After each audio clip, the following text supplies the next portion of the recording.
Hi friends, welcome to Mansulla tutorials. Hope all are doing good. అందరూ బాగుండాలి, అందులో నేను ఉండాలి. సో చాలా గ్యాప్ తర్వాత మళ్ళీ యాప్స్ నుంచి మంచి నోటిఫికేషన్ వచ్చింది. అదే లాసెట్కి సంబంధించి ఇంతవరకు ఎవరైతే రిజిస్ట్రేషన్ చేసుకున్నారో వాళ్ళందరికీ కూడా లాస్ట్ టైం వెబ్ ఆప్షన్స్ కూడా ఎక్సర్సైజ్ చేశారు, కానీ మళ్ళీ కొన్ని అనివార్య కారణాల వల్ల తీసేయడం జరిగింది. సో ఇప్పుడు మళ్ళీ వెబ్ ఆప్షన్ ఎక్సర్సైజ్ చేసేదానికి మళ్ళీ మాకు కొత్త నోటిఫికేషన్ అయితే ఇవ్వడం జరిగింది. 21 నుంచి 22 అంటే ఈ 2 డేస్ మీరు మళ్ళీ వెబ్ ఆప్షన్స్ ఎక్సర్సైజ్ చేసుకోవాలి. మీకు ఏ కాలేజ్ నచ్చితే ఆ కాలేజ్ ఫస్ట్ ప్రిఫరెన్స్లో పెట్టుకోండి. ఇన్ కేస్ అక్కడ లేకుంటే సెకండ్ ప్రిఫరెన్స్ కూడా మీరు ముందుగానే చూసి పెట్టుకోండి. ఎందుకంటే ఫస్ట్ కాలేజ్ రాకుంటే సెకండ్ ప్రిఫరెన్స్లో ఖచ్చితంగా కాలేజ్ వచ్చే ఛాన్సెస్ అయితే ఉన్నాయి.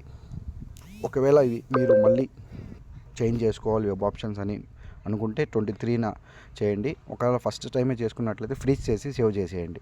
సో అలాట్మెంట్ 25th జరుగుతుంది. మీ యొక్క సెల్ఫ్ రిపోర్టింగ్ వచ్చి 27 నుంచి 29 అంటే 3 డేస్ వరకు మనకు సెల్ఫ్ రిపోర్టింగ్ అయితే ఇవ్వడం జరిగింది. 27, 28, 29 ఈ 3 డేస్ కూడా మీరు ఆ కాలేజెస్లో వెళ్ళి సెల్ఫ్ రిపోర్టింగ్ చేయాల్సి వస్తుంది. సో ఇదే లాస్ట్ రిజిస్ట్రేషన్ అనుకుంటాను. మేబీ దీని తర్వాత సెకండ్ కౌన్సిలింగ్ అయితే స్టార్ట్ అవుతుంది, ఎందుకంటే ఇప్పుడు చాలా లేట్ అయిపోయింది కొన్ని అనివార్య కారణాల వల్ల. సో హోప్ ఇది ఇంకా దీన్ని ఎక్స్టెన్షన్ కాకుండా 27 నుంచి క్లాసెస్ కమెన్స్మెంట్ అయితే అందరికీ బాగుంటుందని ఆలోచిస్తున్నాను. సో నా ఛానల్ ఎవరైతే చూస్తున్నారో వాళ్ళందరూ కూడా ఛానల్ని ఖచ్చితంగా సబ్స్క్రైబ్ చేసుకోండి, అలాగే లైక్ చేయండి, వీడియోని షేర్ చేయండి నచ్చితే. So thanks for watching Mansulla tutorials. Thank you. Have a nice day.